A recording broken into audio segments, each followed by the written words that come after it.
30% আয় ডাক্তারের পিছনে ওষুধের পিছনে খরচ করতে হচ্ছে, তাহলে সে রুটি রুজি ছেলে মেয়েদেরকে খাওয়া দাওয়ার ব্যবস্থা বন্দোবস্ত করতে কিভাবে করবে?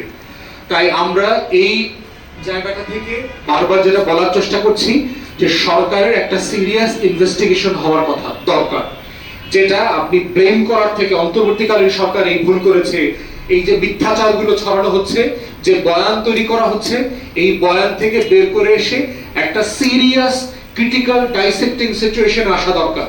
আসলে হোয়াট হ্যাপেন্ড, কি হয়েছে, কেন সাডেনলি আউটব্রেকটা হয়েছে? এবং সারা দুনিয়াতে আমরা দেখেছি অনেক কনস্পিরেসি থিওরি চলতেছে, সারা পৃথিবীতে করোনা ভাইরাসের মতো বিভিন্ন ভাইরাস পরাশক্তিরা টেস্ট করছে, নতুন করে পুরাতন পরাশক্তিদেরকে কাবু করবার জন্য এই কেমিক্যাল বায়োলজিক্যাল ভাইরাস তৈরি করা হচ্ছে। এগুলোর বাস্তবতা কতটুকু আমরা জানি না।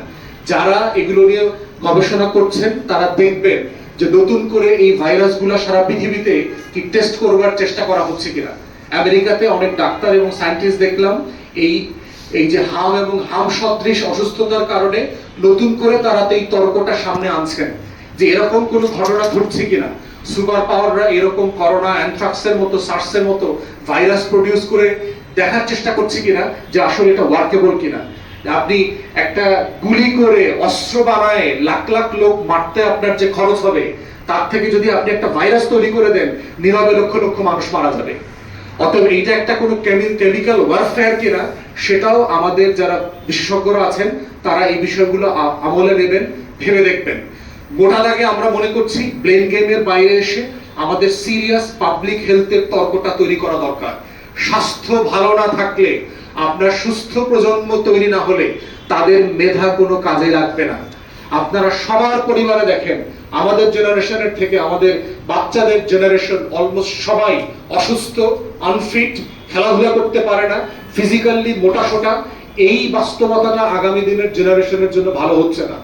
তারা আগামী দিনে সুস্থ হয়ে গড়ে উঠছে না। তাদের মেধা থাকলে এই মেধা কোনো দেশের জন্য কাজে লাগবে না। তাই সরকারকে আমরা আহ্বান করব, হাম শুধু না, হামকে সামনে রেখে টোটাল আমার পাবলিক হেলথ কেয়ার সিস্টেমকে রিভিউ করা দরকার, ওভারহলিং করা দরকার, করে যেখানে যেখানে যা যা করণীয় সেই কাজগুলো আপনারা করবেন, অ্যাকশন প্ল্যান নেন, সবার কাছ থেকে প্রয়োজনে শোনেন, ওপেন মতামত নেন। এবং ওপেন মতামত দিলে যেটা হবে, আমাদের যদি কোথাও ফেইলিউর থেকে থাকে আমরা সেগুলো অ্যাড্রেস করতে পারবো। শুধুমাত্র রোগী হওয়ার পরে, অসুস্থ হওয়ার পরে আপনি যদি ট্রিটমেন্ট প্রসেসে যান, সেই প্রসেসের মধ্য দিয়ে আপনি জাতিকে সুস্থ রাখতে পারবেন না। এটা আগে ওয়ার্ক করে নাই। তো এইটার মধ্য দিয়ে আমাদের আজকের এই হাম এবং পাবলিক হেলথ কেয়ার উপরের এই শর্ট ব্রিফিং আমরা শেষ করছি। আপনাদেরকে অসংখ্য ধন্যবাদ। একটু বিলম্বে শুরু করবার জন্য ক্ষমা চাচ্ছি। আপনাদের কারো কোনো প্রশ্ন থাকলে দয়া করে করবেন।